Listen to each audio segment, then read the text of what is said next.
الميك اب بيختلف مع المراحل العمرية، يعني مش بنحط الميك اب في العشرينات زي الثلاثينات وزي الاربعينات. النهاردة هنتكلم مع بعض على ازاي نحط الميك اب بشكل مظبوط اوفر 40 من غير ما يكبر شكلنا، بل بالعكس يورينا اصغر. لو انت سنك فوق ال40 تعالي اوريكي ازاي خطوة خطوة تحطي الميك اب بتاعك. اول حاجة نحط السان سكرين، ده مهم جدا وده حطاه على وشي قبل ما اطلع معاكم. وبعد كده احط المرطب علشان يعمل اضاءة وترطيب حلو قوي لوشي. انا هنا معايا البرايمر وتعالوا اوريكم ازاي بيفرق جدا في الجلو اللي هيكون على وشي. بصوا ازاي بكمية بسيطة جدا الإضاءة في وشي اختلفت. نيجي دلوقتي بقى نختار الفاونديشن ازاي ونحطه ازاي. اول حاجة لازم ندور على الفاونديشن اللي مكتوب عليه illumination زيه زي البرايمر. اهم حاجة يكون حاجة فيها اضاءة علشان تدي نضارة للبشرة بعد سن ال40. ولما نيجي نحطه بالشكل ده انه يبقى خفيف جدا. حاجة مهمة كمان هو ان انا اعمل ماتشنج للفاونديشن مع اللون بتاع رقبتي. مع السن بيحصل ممكن بطش بقع من الشمس، فبتخلي ان في الوان مختلفة على رقبتي ما بتبقاش متناسبة مع بشرتي. علشان كده لازم ان انا افتكر كويس قوي ان انا اكمل الفاونديشن لحد رقبتي. كلنا بنحب نستخدم اللوز باودر على قد ما نقدر علشان نثبت الميك اب بتاعنا اطول فترة ممكن.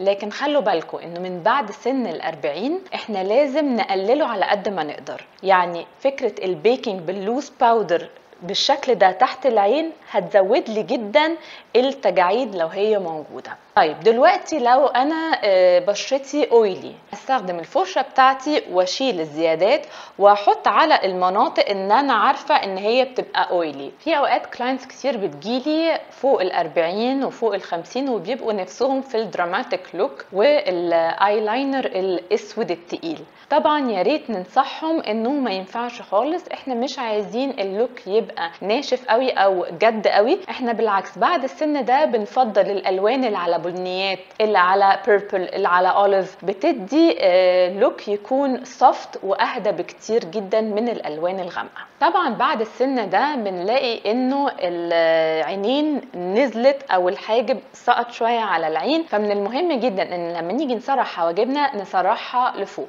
بالشكل ده، وده على طول هيعمل زي ما انتوا شايفين ليفتنج لوك لعناية. برضو نفس الكلام ان احنا مش عايزين نهبط المنطقة دي، فمش عايزين نحط على العظمة اللي تحت الحواجب اي هايلايتر او اي اي شادو على ابيض او على سيلفر. فاحنا مش عايزين نبرز المنطقة دي لان هي مع السن تبقى اوريدي واضحة وبارزة. نيجي بقى للاي شادو. فاحنا دلوقتي بنختار الوان اكتر مات على بنيات مثلا، وبنبدا اهم حاجه من تحت العين بالشكل ده. يعني هبدا احط الاي شادو بتاعي تحت عينيا واعمل على طول ليفتنج على فوق.